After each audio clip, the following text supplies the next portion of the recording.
하나님의 말씀을 봉독하겠습니다. 하나님의 말씀은 구약과 신약 두 군데를 봉독하도록 하겠습니다. 먼저 창세기 41장 37절부터 45절까지 있습니다. 바로와 그 모든 신하가 이 일을 좋게 여긴지라.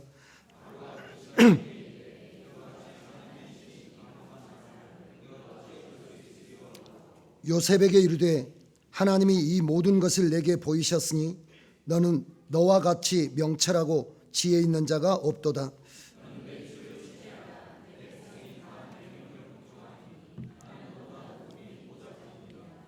바로가 또 요셉에게 이르되 내가 너로 애굽 온 땅을 총리하게 하노라 하고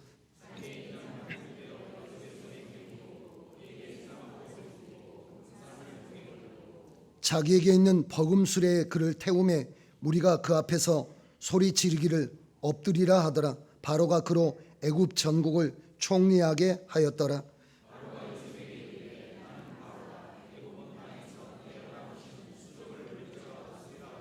같이 읽겠습니다. 그가 요셉의 이름을 사브낫 바네아라 하고 또 온 제사장 보디베라의 딸 아스낫을 그에게 주어 아내를 삼게 아니라 요셉이 나아가 애굽 온 땅을 순찰하니라. 아멘. 마태복음 1장 18절부터 25절까지 신약성경 1쪽에 있습니다. 예수 그리스도의 나심은 이러하니라. 그 모친 마리아가 요셉과 정혼하고 동거하기 전에 성령으로 잉태된 것이 나타났더니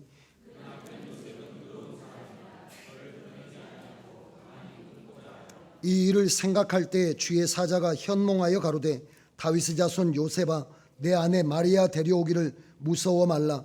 저에게 잉태된 자는 성령으로 된 것이라.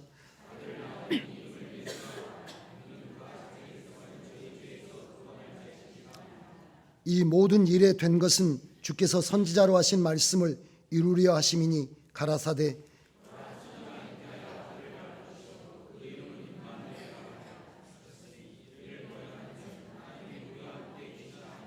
요셉이 잠을 깨어 일어나서 주의 사자의 분부대로 행하여 그 아내를 데려왔으나 아멘.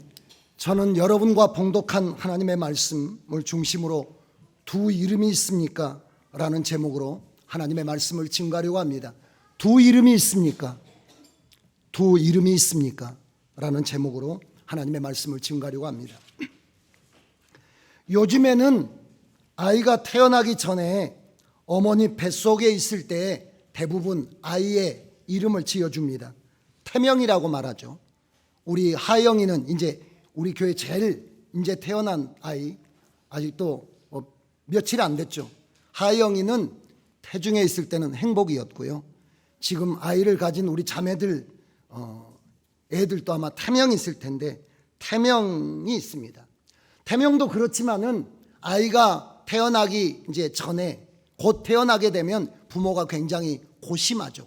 어떤 이름을 지어줄 것인가, 어떤 이름을 붙여줄 것인가 하는 것을 고민하게 됩니다. 왜냐하면 그 이름으로 평생을 살게 되고 그 이름이라고 하는 것으로 평생을 살게 되고 그 사람의 전 삶을 대표하는 것이 그의 이름이 되기 때문에 아무 이름이나 함부로 붙일 수 없으니까 이름처럼 되기를 소망하는 이름으로 부르기 좋은 이름으로 그 이름을 지으려고 고민을 하게 되죠. 여러분들의 다 이름도 그렇게 여러분들의 부모님이 고민해서 지어주신 이름입니다. 이 이름이 중요한 것은 그 이름 앞에 아까 이야기했듯이 여러분 자신의 모든 것을 그 이름 속에다 두기 때문에 그렇습니다. 여러분 등기가 다 여러분들의 이름으로 되어 있지 않습니까?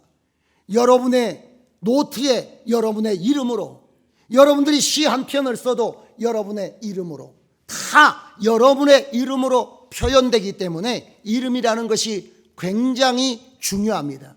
이름 속에는 이름만 있는 게 아니고 이름이 가진 그 사람의 모든 권한과 권리가 다 그 이름에 포함되어 있기 때문에 이름을 짓는 것을 우리가 신중하게 생각하고 우리가 그것을 귀중하게 생각하는 겁니다. 이름이 얼마나 중요하냐면, 저희 동기 목사님이 아들이 간호사인데, 이제 간호대학 나와가지고 간호사인데 며느리감을 데리고 왔대요. 며느리감을 데리고 왔는데, 같이 간호사하는 며느리감을 데리고 왔는데 다 괜찮은데 좀 안타까운 것이 뭐냐면 부모가 없어요. 부모가 안 계시고 집안이 고단해. 고아와 같아요. 그러니까 재산도 없고 가진 것도 없고 그냥 시집을 그냥 데리고 시집 오라고 할 수밖에 없는, 맨몸으로 오라고 할 수밖에 없는 목사기 때문에 마땅히 그런 것에 대해서 아무런 연연하지는 않으려고 생각하는데 마음에 약간 섭섭하다고 그러더라고요. 며느리감이 사람은 괜찮은데 부모가 없는 고아와 같고, 또 주변에 친척들이나 이런 사람들이 없어서 고단해 보이고, 그래도 사랑하는 마음으로 며느리를 받아들여 가지고 며느리와 함께 이제 살고 있는데요. 그 며느리의 이름에는, 그 이름 속에는 부모도 없고 형제도 없고 친척도 없는 외로운 이름이죠. 며느리와 함께 살아가는데 며느리에게 놀라운 일이 일어났다는 거예요. 기적이 일어났다는 겁니다. 그래서 저에게 간증을 했습니다. 들어보라고 하면서 놀라운 일이 일어났다고, 하나님의 놀라운 일이 일어났다고. 그래서 나는 큰 하나님의 역사가 나타났나 했더니, 조상 땅 찾기가 있어가지고 그 조상 땅을 찾아주는 그런 게 있어가지고 그 며느리도 모르는, 왜냐하면 부모님도 돌아가시고 그랬으니까 자기 조상들에 대해서 알지도 못하는데, 자기 할아버지가 땅을, 여기 무안공항 주변의 땅을 많이 사놔가지고 그 땅 이제 주인이 요 손녀밖에는 없대요. 그래서 그 아이가 다 물려받게 됐대요. 그 이름을 찾아서, 옛날에는 그 이름이 가난한 이름이고 불쌍한 이름이고 부모도 없는 이름이고 재산도 없는 이름이고 그냥 거둬져야 될 이름이라고 생각했는데, 조상 땅 찾기에서, 이건 무슨 예화가 아니에요. 그 목사님이 흥분해가지고 저에게 사랑을 베풀었더니 하나님이 크게 갚으셨다고 하면서 어떻게 행복해 하든지 상상할 수 없는 몇백 평이 아니래요. 노후 걱정 없게 생겼다고 하면서 막 크게 기뻐하시더라고요. 이름이라고 하는 것 속에는 그냥 호칭만 있는 게 아니라 그 사람의 인격도, 그 사람의 재산도 다 들어있잖아요. 그래서 우리가 이름 짓기도 조심스러워하지만 그 이름이라는 것이 그런 것들이 들어있는 겁니다. 여러분, 오늘 본문에는 사람이 지은 이름이 아닌 하나님이 지은 이름이 나옵니다. 그러니까 사람도 이름을 지어주고 그 이름 속에다가 재산이나 그 이름 속에다 모든 것들을 다 넣어주어서 그 이름으로 물려주는 거잖아요. 여러분들이 부모님이 돌아가실 때 여기 노는 네 거, 저기 밭은 네 거, 그럴 때 여러분들이 어떻게 하십니까? 여러분의 이름에다가 옮겨 놓잖아요. 그러니까 이름에 다 재산도 옮겨 놓고 그 사람의 인격도 옮겨 놓고 다 옮겨 놓는 건데, 이 세상이 지은 이름이 아닌 하나님이 고심해서 지은 이름이 있어요. 이름 속에 무엇이 들어있는지, 이름 속에다가 무엇을 넣어 놓을 것인지 생각하시면서 지은 이름이 있습니다. 그 이름이 오늘 성경의 21절에 나온 이름입니다. 읽어보겠습니다. 같이 읽어볼까요? 다 같이 시작. 아들을 낳으리니 이름을 예수라 하라. 이는 그가 자기 백성을 저희 죄에서 구원할 자이심이라. 이름을 지어주었는데, 하나님이 이름을 지었는데 그 이름을 뭐라고 지었습니까? 예수라고 지었어요. 그리고 그 예수의 이름 속에다가 뭘 넣어주셨습니까? 모든 사람을 구원할 수 있는 위력을 거기다 넣어줬다는, 능력을 거기다 넣어줬다는 겁니다. 속죄의 은혜를 넣어줬다는 겁니다. 아까 제가 말씀드린 우리 동기 목사님 며느리 이름 속에 뭐가 들어있었습니까? 무안공항 주변에 땅이 들어있었던 것처럼 우리 며느리는 아버지는 돌아가시고 그 홀어머니 밑에서 자라가지고 시집 올랐어요. 지금도 그 사돈은 직장에 다니십니다. 그리고 저희 집에는 그런 기적은 없습니다. 그런데 제게 주신 놀라운 기적이 있어요. 그 기적은 예수 그리스도의 이름의 기적인데 그 예수 이름 속에 모든 죄를 씻는 권능이 들어있고 저주와 사망과 죄와 마귀와 그 모든 것들을 다 드러내는 예수 그리스도의 이름으로 귀신이 쫓겨나가고 죽은 자가 살아나고 병든 자가 고쳐지고 지옥에 있는 자가 천국으로 이동하게 되는 놀라운 위력이 있는 이름, 그 이름이 예수 이름인 줄로 믿습니다. 그 이름이 예수 이름인 줄로 믿습니다. 그래서 여러분, 이 이름을 가지신 분이 이 땅에 태어나시기 때문에, 그 이름을 가진 분이 이 땅에 나시기 때문에 천사는 온 천하 만민에게 미칠 큰 기쁨의 좋은 소식을 너희에게 전한다.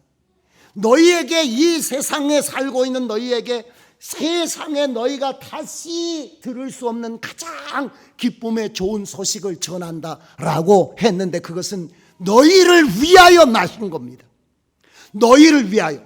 예수님은 여러분들의 소유되기 위하여, 여러분들의 재산 되기 위하여, 여러분들의 축복 되기 위하여, 여러분의 죄사함 되기 위하여, 여러분들의 운명의 모든 결박을 끊기 위하여, 여러분에게 주어지기 위해서 이 땅에 오신 분이 예수님이시요, 그 이름이 예수 이름임을 성경이 설명해 줍니다. 여러분, 우리에게 주신 예수의 이름 다시 한번 읽어볼까요? 21절에 다시 한번 읽어볼까요? 같이 읽어볼까요?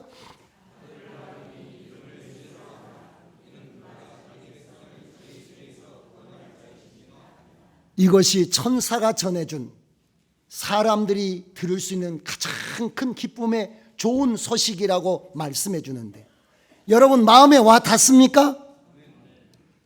아니 정말 마음에 와 닿습니까? 우리는 그것이 별로 마음에 와 닿지 않는 경우가 많습니다. 죄에서 우리를 건져준다는 게 누가 100만 원 주는 것보다도 마음에 와 닿지를 않습니다. 죄사함, 그까짓 것 있으면 뭐하고 없으면 뭐해? 있으면 좋겠지만은 없다고 뭐 별일 있겠어? 라고 생각하는 정도잖아요. 정말 기뻐 뛰며, 아까 제가 말씀했던 것처럼 그 동기 목사님이 만나자마자 다른 이야기 다 제쳐놓고 좀 들어보라고 하면서 기쁨의 큰 좋은 소식이라고 말하면서 들려주는 것 같은 기쁨이, 예수 이름을 여러분들이 들으면서 예수 이름으로 죄 사함 받았다는 게 그렇게 큰 기쁨의 좋은 소식이에요? 아까보다 훨씬 아멘이 줄었네. 뭐 나쁠 것은 없지, 죄 사함 받는다니까. 그러나 그것이 어쩌라고, 그런 정도지. 그렇지 않나요? 그것은 우리가 죄사함의 심각함이, 죄사함이라는 것이, 죄라고 하는 것이 얼마나 심각한 것인가를 우리가 도무지 모르기 때문에 그렇습니다. 사람이 손톱 밑에 가시 든 것은 알아도 뭐 하는 건 모릅니까? 여러분 모르시나요? 염통 곱는 것은 모른다라고. 심장이 썩어가는 것이야말로 사느냐 죽느냐를 결판짓는 거니까 얼마나 중요하고 심각한 문제입니까? 근데 사람은 그것에 대해서 별 느끼지 못한다는. 도리어 손톱 밑에 가시 들어봐야 아프기밖에 더 하겠어요? 그런데 그것은 크게 느껴지면서도 이 심장 썩어가는 것은 느끼지 못하는 것처럼, 우리가 죄사함이라고 하는 게, 죄라고 하는 것이 도대체 어떤 결과를 가져오고 우리에게 어떤 영향을 끼치고 있으며 우리를 어디로 지금 끌고 가고 있는지 잘 모르기 때문에, 죄사함 받아야 되겠다는 생각도 없고, 죄사함을 해준다는 것이 얼마나 중요한 것인지 모른다는 거죠.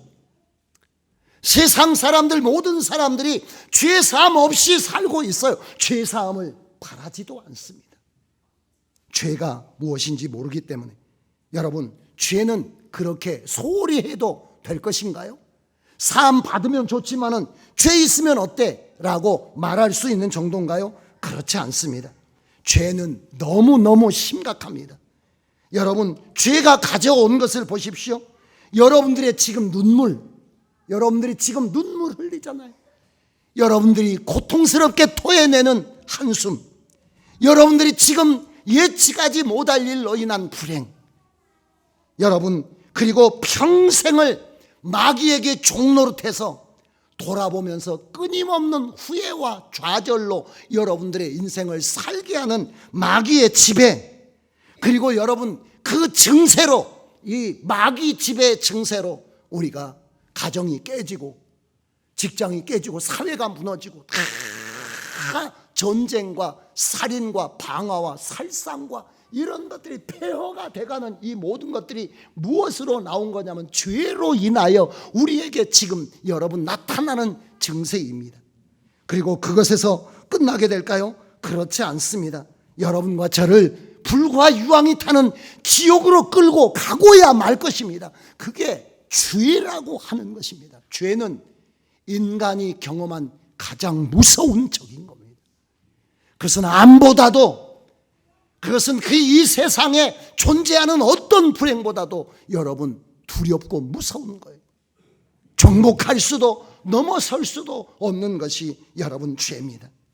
죄는 우리에게 여러분 그 모든 불행으로 어떻게 하느냐면 문어발처럼, 죄라고 하는 게 문어처럼 생겨가지고 발이 몇 개가 달려서 여러분들을 불행으로, 슬픔으로, 눈물로, 저주로 또아리를 틀어가지고 마치 온 몸을 휘감아 올라오면서 꽉 조여서 그 안에 있는 사람을 숨통을 조여 죽이는 뱀처럼, 죄라고 하는 것은 한 사람 한 사람을 또아리 틀듯이 틀어서 꽉 숨통을 조여온다잖아요. 그렇게 하나로만 조이는 게 아니라 마치 8개 있는 다리처럼 그 다리로 남편도 감고 자식도 감고 아내도 감고 부모도 감고 나라도 감아서 바짝 조여서 우리로 피를 토하고 우리가 그렇게 슬픔 가운데 세상을 떠나게 만드는 게, 거기서 끝나는 게 아니라 세상 떠나면서 지옥으로 끌려가서 세세토록 고통을 받게 만드는 게 죄예요. 그것이 죄입니다. 여러분이 알든지 모르든지 그것은 정말 우리에게 너무 심각한 결과를 가져오는 것인데, 이것을 씻는 유일한 이름이, 그것을 해결할 수 있는 유일한 이름이 누구의 이름이냐면 예수의 이름입니다. 여러분 물어볼게요. 예수 믿으십니까? 예수 이름을 믿습니까? 할렐루야. 예수 이름을 믿는다는 것은 어떤 건가요? 그 이름으로 죄가 씻어진다는 것을 믿는 겁니다. 그 이름 속에 그 죄 씻는 권세가 있어요. 아까 제가 말씀드린 그 동기 목사님 며느리의 이름 속에 그 재산이 있는 것처럼 예수 이름이라고 하는 이름 속에 죄를 씻는 권세가 있는데, 여러분과 저는 그 이름을 가진 사람들인 줄로 믿습니다. 여러분들에게 그 이름을 주기 위해서 이 땅에 오신 것이 성탄절이에요. 그래서 우리는 예수 그리스도 오심을 기뻐하는 겁니다. 주님이 오셔서 내 죄를 씻어주시고 그 죄로 말미암아 나를 감고 있는 모든 것들이 다 풀어지게 만드신 거잖아요. 옛날에 그런 이야기가 있습니다. 어떤 사람이 과거 보러 가는데 과거 보러 가다가 으슥한 집에서 하룻밤을 머물게 됐는데, 이 애부장한 사람이 있는 곳인데 거기서 머물다가 어떤 화를 입게 되느냐면 그 여자가 사람이 아니라 뱀이어가지고 그 사람을 또아리 틀어서 점점 조여오면서 숨이 끊어지게 됩니다. 근데 어떻게 해야 살 수가 있습니까? 종소리, 여러분들 동화책에서나 학교책에 들으셨을 텐데 종이 울려야 하는데 자기를 조여오는데 어떻게? 근데 다행히도 종이 울리게 되죠. 그러자마자 이제 스르르 풀어져서 해방되게 됐잖아요. 가보니까 까치가 자기 머리를 종에다 받아가지고, 그게 은혜 입은 까치라서 그런 이야기가 있지 않습니까? 그와 같이 예수 그리스도의 이름이 여러분의 모든 죄와 저주로 여러분들을 또아리 틀고 있던 그런 사망 권세가 다 풀어지게 한 이름이 예수의 이름입니다. 그 이름을 가진 여러분과 제가 오늘 그 이름을 가지고 있기에 그 이름이 여러분들의 저주를 풀게 될 줄로 믿습니다. 여러분들의 슬픔을 풀게 될 것이고 여러분들의 눈물을 씻어주게 될 것이며 여러분들을 위로하고 해방해 줄 것입니다. 그래서 여러분들로 당당하고 아름답고 힘있게 영광스럽게 살아가도록 그 이름이 반드시 만들어 줄 줄로 믿습니다. 그 며느리는 아마 그랬겠죠.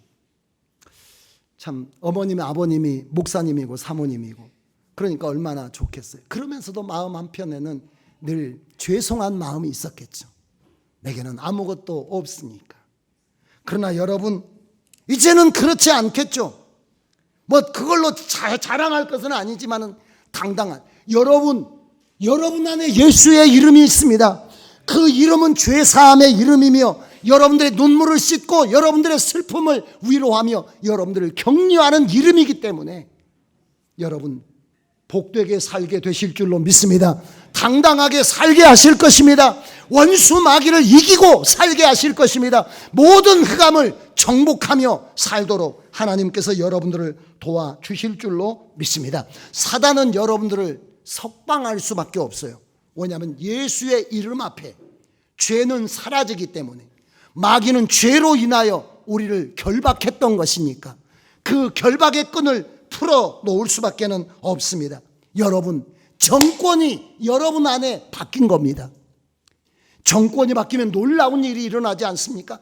지금까지는 나를 지배하는 정권이 원수 마귀의 정권이에요.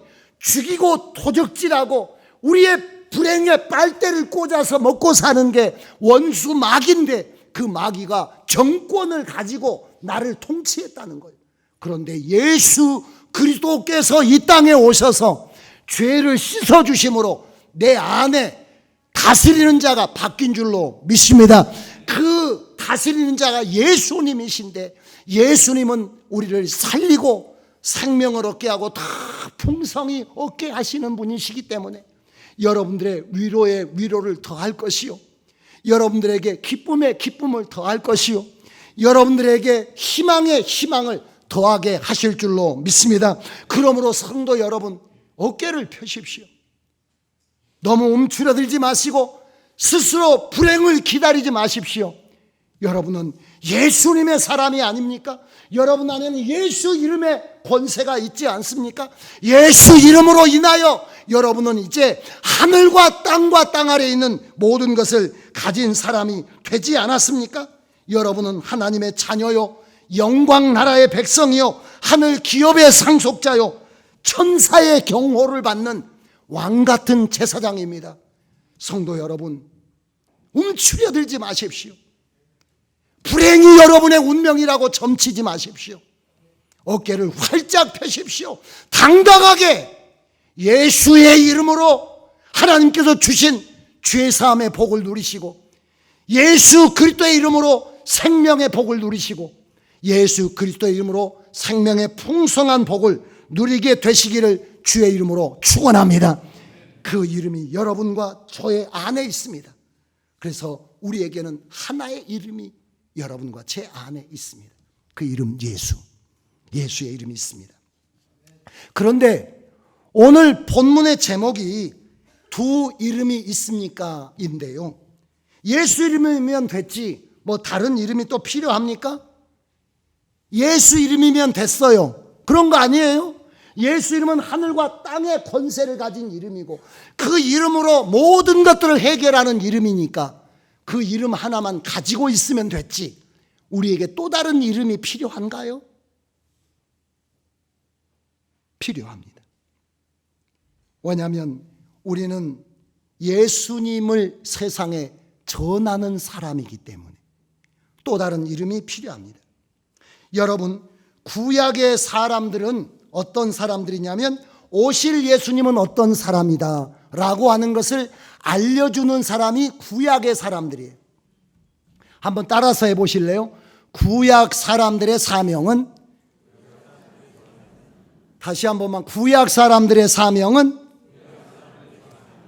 오실 예수님을 알게 해주는 것이다. 무슨 말이냐면 구약에 나오는, 성경에 나오는 사람들을 살펴보면 오실 예수님은 그런 능력이 있으시겠다. 오실 예수님은 그런 품성이 있으시겠다. 오실 예수님은 그런 가문에서 오시겠다. 이런 것들을 보여주는 사람이 구약 사람들의 사명이라는 거예요. 그럼 신약 사람들의 사명은 뭘까요? 지금 저와 여러분들의 사명은 무엇일까요? 오신 예수님이 어떤 사람인가를 세상 앞에 보여주는 게 저와 여러분의 사명입니다. 왜냐하면 세상은 누구를 볼 수 없습니까? 하나님을 볼 수 없으니까. 하나님을 누구를 통하여 봅니까? 예수 믿는 사람을 통하여 봅니다. 옆 사람에게 세상은 당신을 통하여 하나님을 봅니다. 뭐라고요? 그러니까 여러분, 예수 믿는 사람이 잘하면 누구 칭찬합니까? 하나님께 영광 돌리고, 예수 믿는 사람이 잘못하면 누구 욕합니까? 하나님에게 욕하는 거잖아요. 왜냐하면 보이지 않는 하나님을 보여주는 사람이 예수 믿는 사람이에요. 그게 여러분 우리의 사명입니다. 여러분들의 사명은 이 땅을 사는 동안에 여러분들을 통하여 누가 드러나게 하는 거냐면 예수님이 드러나게 하는 것이 사명입니다. 그 사람이 가져야 될 이름이 있어요. 구약에 창세기 12장부터 50장까지 보면 네 사람의 이 믿음의 조상들이 나옵니다. 아브라함, 이삭, 야곱, 요셉, 이렇게 네 사람이 나오는데 이 사람들을 이 믿음의 조상이라, 이 이스라엘 사람들의 족장이라 이렇게 이야기하는데, 그 대표적인 사람 중에 한 사람을 여러분들에게 소개하도록 하겠습니다. 그 사람의 이름은 오늘 여러분과 봉독한 여러분 요셉이라고 하는 사람입니다. 요셉이라고 하는 사람. 근데 요셉은 이름을 가졌습니다. 요셉이 가진 이름이 오늘 성경에 나와요. 한번 읽어볼까요? 요셉이 가진 이름을 읽어볼까요? 같이 45절에 한번 읽어보시죠.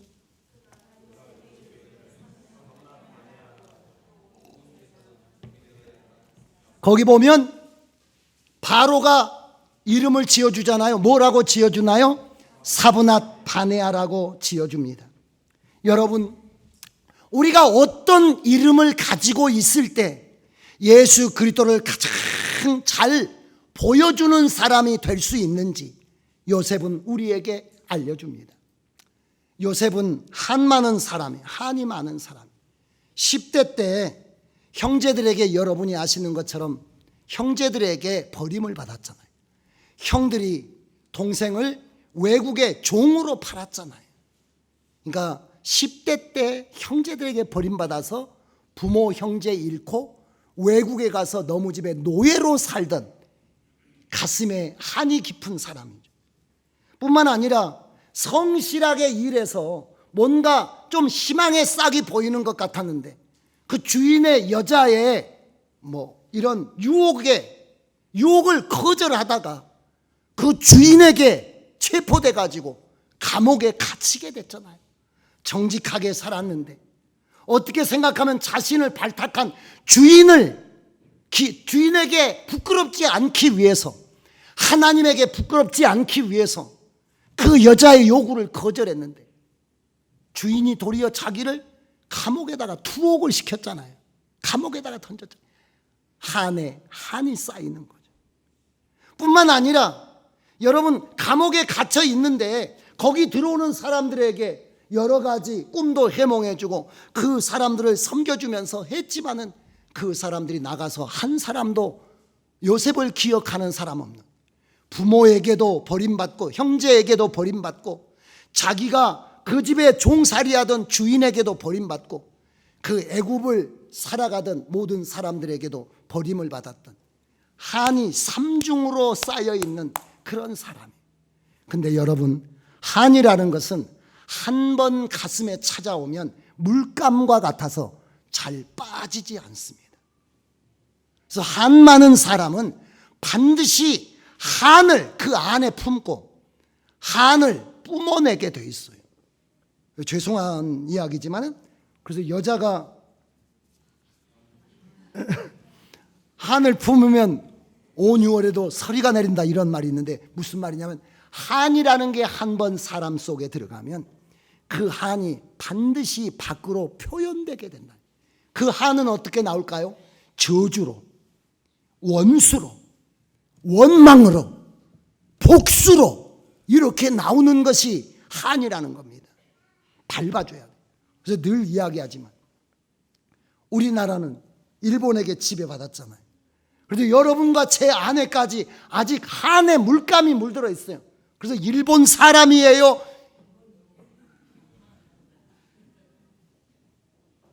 그런 게 우리 안에 한으로 남아있어요. 그러므로 한은 원망하게 되고 한은 복수하게 되고 하나님은 한은 짓밟아주게 되는 것이 한입니다. 그런데 이 사람의 이름이 뭡니까? 복수인가요? 그 사람의 이름이 원한인가요? 그 사람 이름이 여러분 꼰대를 보여주는 것인가요? 아닙니다. 그 사람 이름은 사브낫 바네아인데 그 이름의 뜻이 무엇이냐면 생명의 공급자라는 뜻입니다. 살리는 사람이란 뜻이에요. 뭐라고요? 살리는 사람이란 뜻이란 말이에요. 살리는 사람. 이게 예수 이름이, 예수 믿는 사람이 평생 마음에 가져야 될 사람 이름이에요. 여러분들이 세상 살아가면서 여러분들의 남편에게, 여러분의 부모에게, 여러분의 직장에서, 여러분의 교회에서, 여러분과 이 나라에서 우리에게 큰 피해를 입혔을 수가 있죠.